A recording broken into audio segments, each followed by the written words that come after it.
Hey everybody, it's Brian here from quantlabs.net. I've spent last couple of days trying to understand building a very primitive trading system, automated, and it's obviously designed for high speed. I won't say high frequency, but it's possible. Anyways, when you look at the technologies you choose, like if it's C#, C++, Java, Windows versus Linux, there's a number of issues you got to concern yourself with. First, if you're going to go with C++, you have to build everything from scratch. If you're trying to grab a code snippet here or a code snippet there, you have to realize, if let's say you're doing it in Visual C++ and then you're grabbing a piece of code that is from Linux, you're going to run into a lot of compatibility problems. So C++ is very painful, very long drawn out process. It can be faster, but it's kind of an archaic way of doing things. Then there's a Java way. I've spent most of my time in Java. I mean, up to Java 6 is fine, but once you start moving into Java 7 with Oracle taking over Java, there's a lot of security concerns I have with it. So I'm just not really, I've been just basically turned off from Java, and just the evolution of IDEs like Eclipse has just turned the usage of Java into a nightmare using it. I just feel like I'm more counterproductive with more things to break, which leads me to C#, which I just, every time I look at something, I'm not at all a C# guru. I like C# a lot. I'm just get stuff done fast and easy. It's just an easier language, and there's less compatibility problems, especially because you're working with obviously .NET. The confusion comes in when you start trying to decide if you want what kind of interface you want, if you're going to use a WPF application or Silverlight or a WinForm app. That's pretty well where only the real complexities lie. Now then you get into the Linux versus Linux environment. With Windows, I'm just, again, more productive to get things done faster. On Linux, I'm always on an Easter egg hunt trying to fix something or trying to build a dependency for something else. It just becomes a complete nightmare, a waste of time. And yeah, there's more security and you can do more things. It just depends upon your mentality and how you like your software is being built. Point 2, right here, it's CEP. A lot of people have been asking about CEP. Where do you store the ticks? What do you do with the ticks? How do you process them? And so on and so forth. After spending numerous hours with my quant friend in London, none of that works. No matter what you're marketed, no matter what you're told, if you're trying to build a completely high-speed system, anything that involves extra cycles on the processor, be it a query to a database or an insert into a database, and blah blah blah. Those are just extra cycles that don't make your life easier.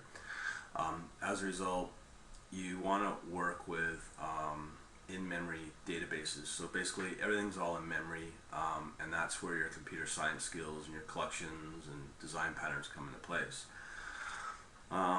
But I think some people are over-schooled and really overcomplicating things when they don't need to. It's like when you look at C versus C#, C versus C++.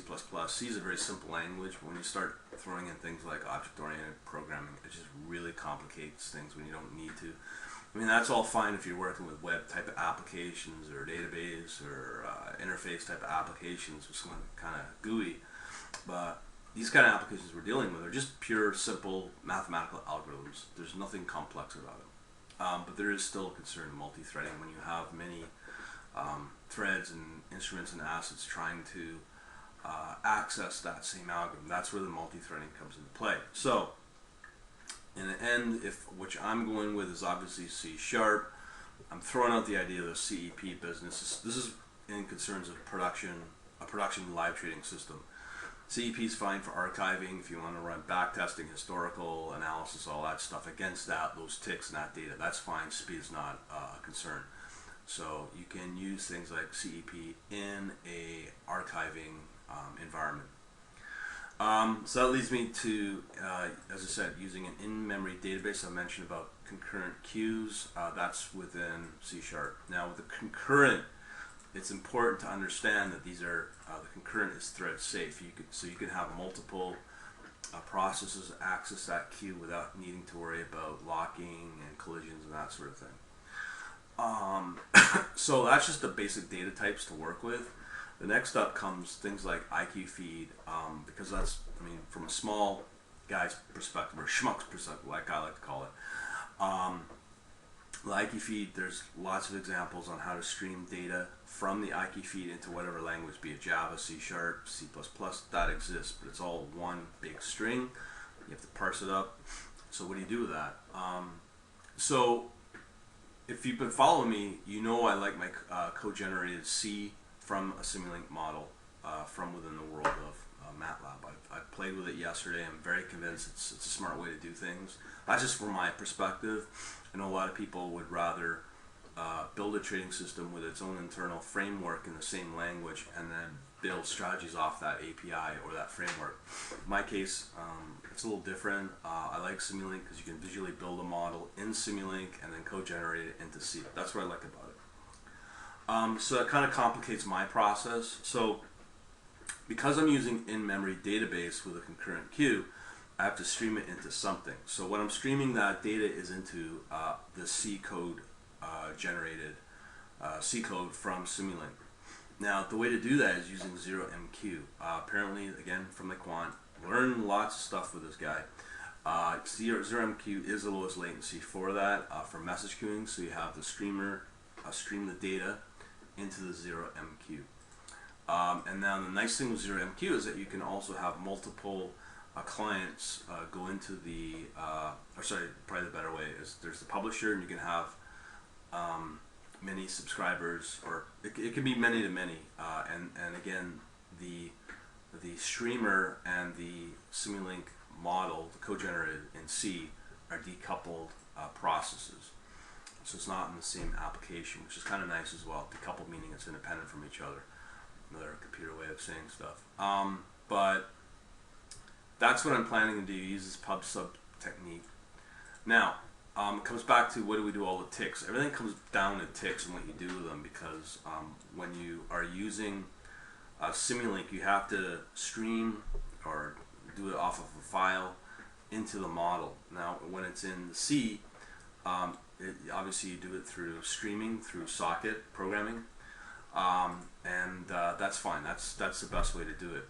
Now, when you collect your ticks, you know, you might want, as I said, you might want to use them for archiving purposes or testing purposes. So there's a few things that gets really tricky here. Is yes, you do collect the ticks, but you need to convert those sometimes into the standard open, high, low, close minute bars, or whatever your frequency is, 5 minute or an hour or whatever. So you do this on the C side. Now I'm looking for examples to do that.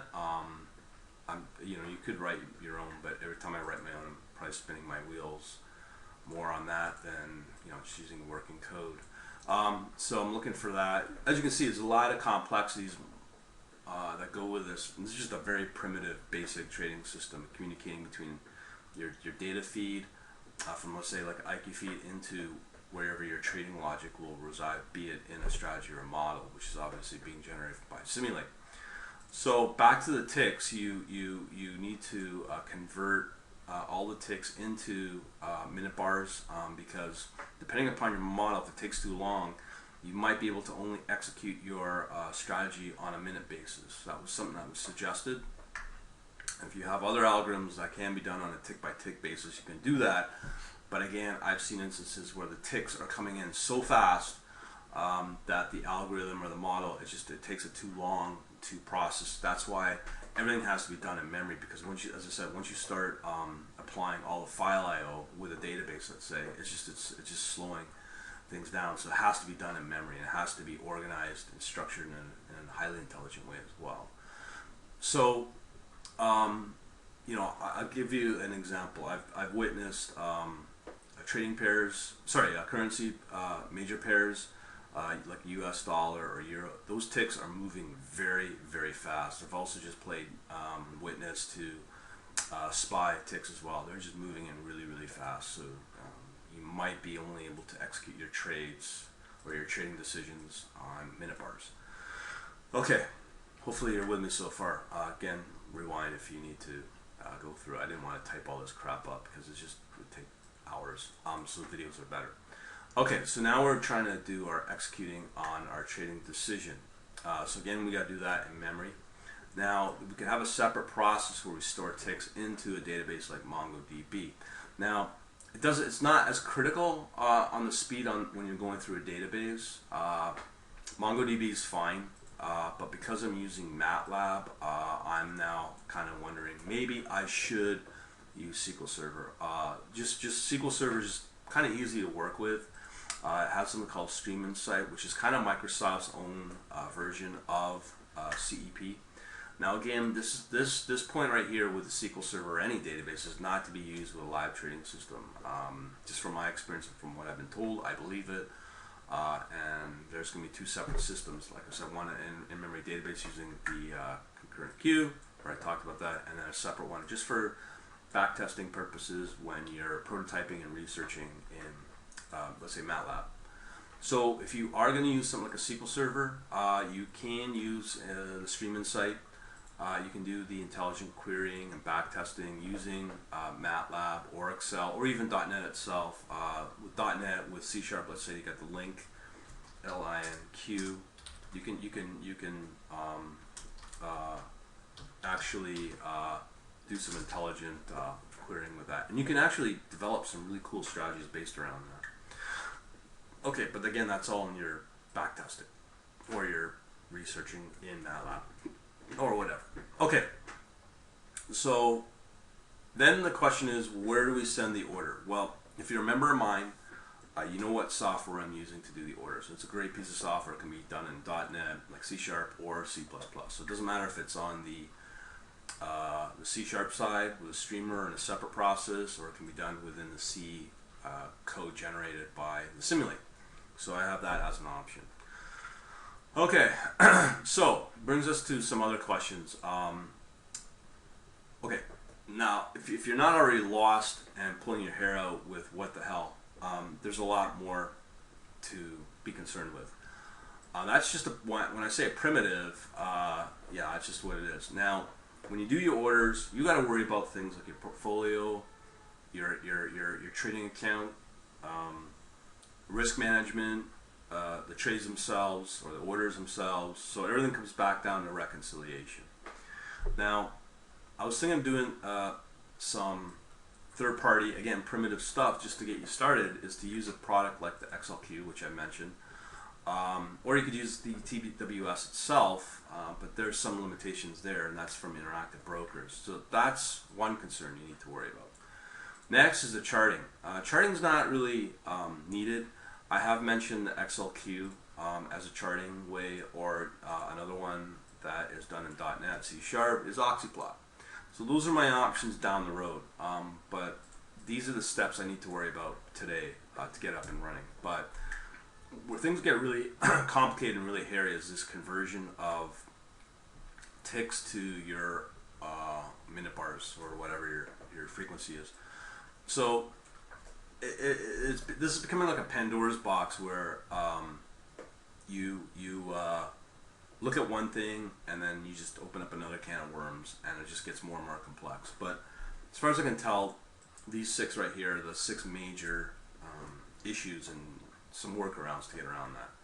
So hopefully this will help you out, and I'm sure there might be some comments about it, but this is how it's done with the at a very high level architecture with this trading system from you know who. So we'll leave it at that. Talk to you later.